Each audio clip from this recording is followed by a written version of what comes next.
प्रकार से कहकर सबको सुनाया। उन्होंने कहा, हे मुनीश्वर, जिसको आप आदर दें वही बड़ा है और वही सब गुणों समूह का घर है। इस प्रकार श्री रामचंद्र जी और मुनि भरद्वाज जी दोनों परस्पर विनम्र हो रहे हैं और अनिर्वचनीय सुख का अनुभव कर रहे हैं।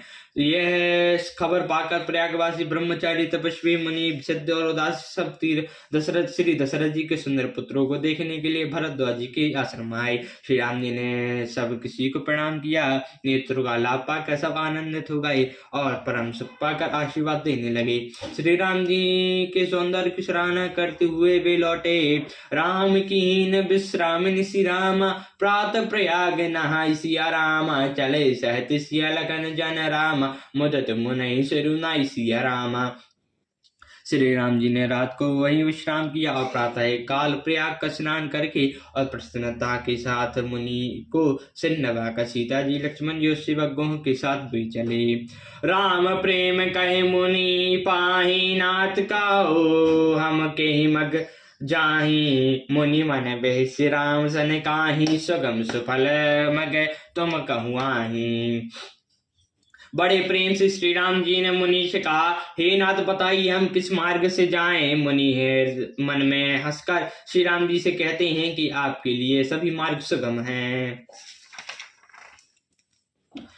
साथ लगई मुनि शिष्य बुलाई, सुनी मन मुदत 50 आय, सबई राम पर प्रेम अपारा, सकल काय मुनि दिख हमारा। मुनि बटुचारी संग तब कीने, तीन बहु जन्म सुकृत सब कीने, करे प्रणाम ऋषि आय सुपाई, प्रमुद हृदय चले रघुराई। ग्राम निकट जब निक सई जाय, देख दयु नारी नर धाई, होहि सनाथ जन्म फल पाई, फिरई मुद दुखत मनु संग पठाई।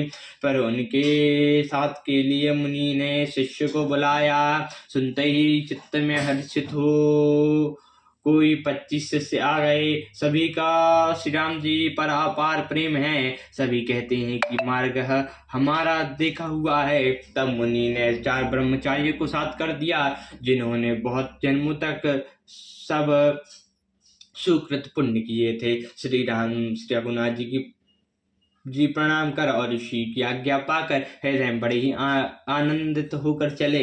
जब भी किसी गांव के पास जाकर निकलते हैं तब स्त्री पुरुष दौड़कर उनके रूप को देखने लगते हैं और जन्म का फल पाकर विषनाथ हो जाते हैं और मन को नाथ के साथ बेचकर दुखी होकर लौटा